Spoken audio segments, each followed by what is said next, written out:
నేను video తీస్తున్నానని మొఖానికి cover తొడిగేసుకుంటున్నాడు class men లాగీడు. వేళ matter ఏంటంటే తేజ ఫ్యాక్టరీకి వెళ్ళి రెజ్యూమ్ ఇచ్చేసి అయితే వస్తున్నాం. వచ్చే దారిలో అయితే మా ఓడితే పుచ్చకాయ షాప్ అయితే కనబడ్డది. పుచ్చకాయ షాప్ దగ్గర అయితే ఆగాం మేము. తాతగారు అయితే మంచి ఫైర్ మీద అయితే ఉన్నారు. పుచ్చకాయ షాప్ లో ఉన్నవాడు ఆ పక్క తిరిగి అయితే సిగ్గుపడిపోతున్నాడు. ఆడైతే వీడు మనసులో అనుకుంటున్నాడు దొరక ఈడికి దొరికినేంట్రా నేను అనుకుంటున్నాడు. మా ఓడి షాప్ వచ్చి గజరం నుంచి గోపురం వెళ్లే దారిలో అయితే పెట్రోల్ బంక్ ఆపోజిట్ లో ఈ షాప్ అయితే ఉంది. షాప్ లో అయితే ఏ ఫ్రూట్స్ ఉన్నాయంటే పుచ్చకాయలు, జాంకాయలు, బొబ్బుసకాయలు అయితే ఉన్నాయి. గజరం నుంచి గోపురంకి వెళ్లే దారిలో అయితే ఈ షాప్ అయితే కనిపిస్తుంది. ఒక్కసారి ఆగి కొనండి, మా ఓడి తక్కువ రేటుకి ఇస్తాడు. సరే గాని పుచ్చకాయ పేడు ఇరా అంటే నా వంక చూసి నవ్వుతున్నాడు. వీడియో ఆఫ్ చేయరా బాబు అన్నాడు. వైరల్ అయిపోతాను అంటున్నాడు వీడైతే.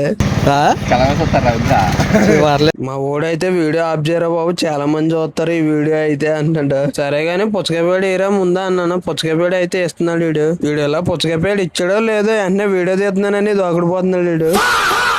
షాపులో ఉన్నవాడు అన్ని అవుతాడు. పెద్దనాన్న గారు అబ్బాయి ఆడు పుచ్చకాయ పేడు ఇచ్చాడు కానీ మూతిగా అయితే పుచ్చకాయ గింజ అయితే అంటుకుపోయింది. నెక్స్ట్ వీడియోలో అయితే కలుద్దాం గాయ్స్. వీడియో నచ్చినట్టయితే